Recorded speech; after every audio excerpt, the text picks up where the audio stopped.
اعوذ باللہ من الشیطان الرجیم بسم اللہ الرحمن الرحیم یا ایھا الذین آمنوا انما الخمر والمیسر والانصاب والازلام رجس من عمل الشیطان فاجتنبوه لعلکم تفلحون انما يريد الشيطان ان يوقع بينكم العداوة والبغضاء في الخمر والميسر صدق اللہ العظیم۔ واجب الاحترام معزز سامعین، اللہ رب العزت نے اپنا قرآن مجید نازل فرمایا، کلام پاک نازل فرمایا، اور اس کلام پاک کے اندر ہمارے لیے دنیا اور آخرت کی کامیابی رکھ دی۔ جس انسان نے بھی اس کلام کو سمجھا، اس کو اپنے سینے سے لگایا، وہ دنیا کے اندر بھی کامیاب ہوا اور آخرت کے اندر بھی کامیاب ہوا۔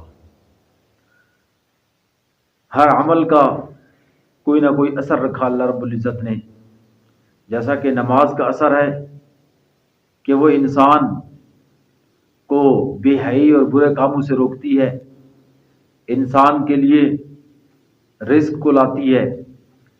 حج کا اثر ہے کہ اگر انسان حج کرے تو اس کا ایک اثر ہے کہ گناہوں سے پاک ہو جاتا ہے، انسان مالدار ہو جاتا ہے۔ روزے کا اثر یہ ہے کہ انسان صبر سیکھتا ہے، تقویٰ سیکھتا ہے۔ ہر عمل کا اثر ہے۔ اسی طرح جب انسان حلال رزق کماتا ہے اور حلال کھاتا ہے تو اس کے بھی اثرات ہیں۔ جب انسان حلال کھاتا ہے تو اللہ رب العزت اس کو نیک اعمال کی توفیق عطا فرما دیتے ہیں۔ حلال طیب مال کے ساتھ قرآن نے تقوی کا ذکر فرمایا ہے۔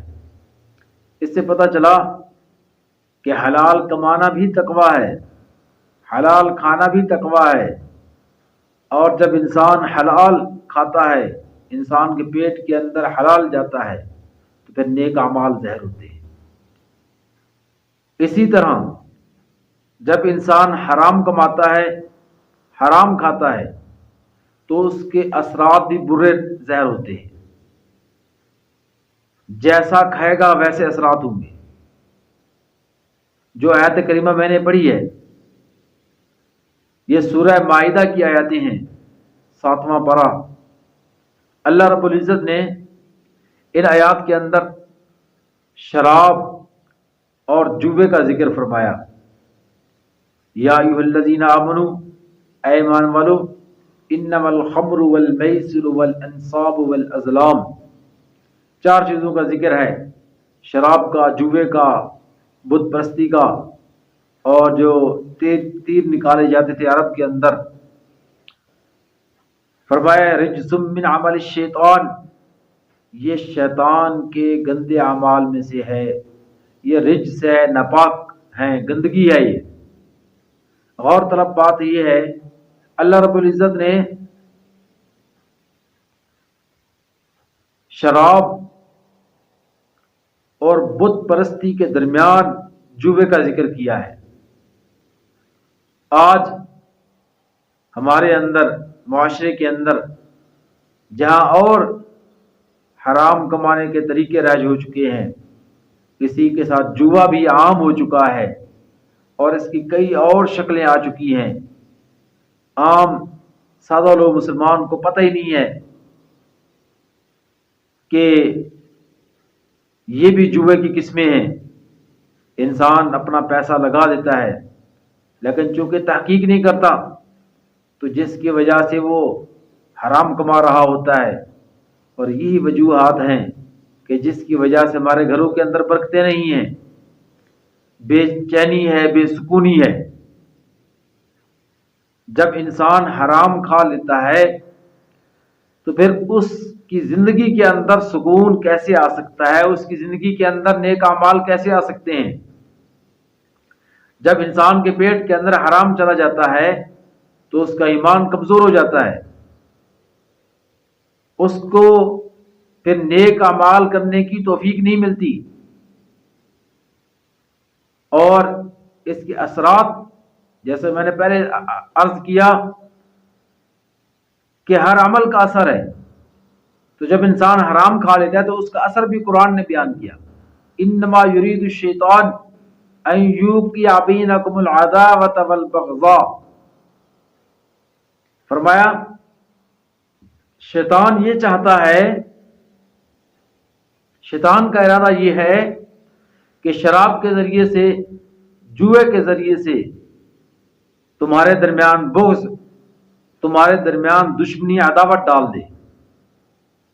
آج مسلمانوں کے درمیان جو حسد کی بیماری عام ہو چکی ہے، لڑائی جھگڑا عام ہو چکا ہے، قتل و غارت عام ہو چکا ہے، اس کی وجہ یہ ہے کہ ہمارا رزق مشکوک ہو گیا ہے، ہمارا لقمہ حرام کا ہو گیا ہے، اور حرام کما کر اگر انسان نیک عمل بھی کرے تو وہ قبول نہیں ہوتا۔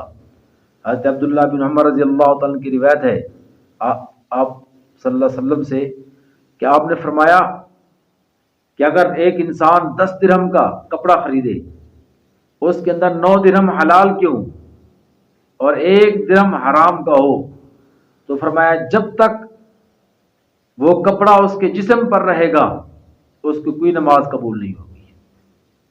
اور اسی طرح فرمایا کہ جس پیٹ کے اندر ایک لقمہ حرام کا چلا گیا 40 دن تک اس انسان کی کوئی عبادت قبول نہیں ہوتی۔ یہی وجہ ہے کہ آج ہم دعائیں مانگتے ہیں، دعائیں قبول نہیں ہوتی۔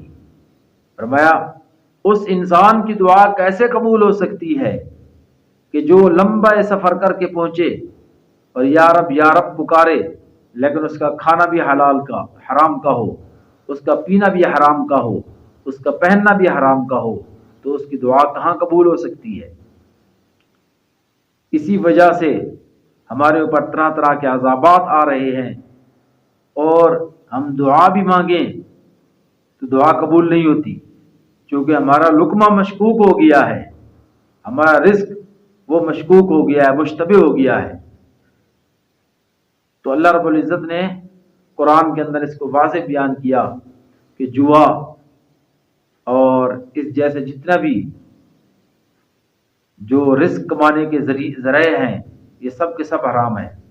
تو آج کے اس دور کے اندر مختلف ناموں سے کمپنیاں بنی ہوئی ہیں جو لوگوں سے شیئر کے نام پر پیسہ لیتے ہیں اور منتھلی ان کو واپس پرافٹ دیتے ہیں، لیکن ان کے اندر بھی کئی قسم کی ایسی کمپنیاں ہیں کہ جن کا کاروبار سودی ہے، جن کا کاروبار جوئے پر مبنی ہے۔ تو پیسہ لگانے سے پہلے علماء کرام سے رابطہ کر لینا چاہیے، جس کمپنی کے اندر جس کے ساتھ بھی آپ پیسہ لگا رہے ہیں اس سے مکمل معلومات لینی چاہیے کہ آیا کاروبار کا طریقہ کیا ہے اور پرافٹ دینے کا کیا طریقہ ہے، اور وہ پورا طریقہ کار علماء کرام سے پوچھ کر بتا کر اگر اجازت ملے اور یہ بتایا جائے کہ یہ طریقہ جائز ہے تو پھر تو ٹھیک ہے، لیکن اگر اس کے اندر سودی نظام ہو، سودی طریقہ کار ہو یا کوئی جوے کا طریقہ کار ہو تو اس سے اجتناب کرنا چاہیے۔ ایسا نہ ہو ہم چند پیسوں کی خاطر ہم اپنی دنیا بھی تباہ کر ڈالیں، آخرت بھی تباہ کر ڈالیں اور اپنا ایمان بھی ضائع کر دیں۔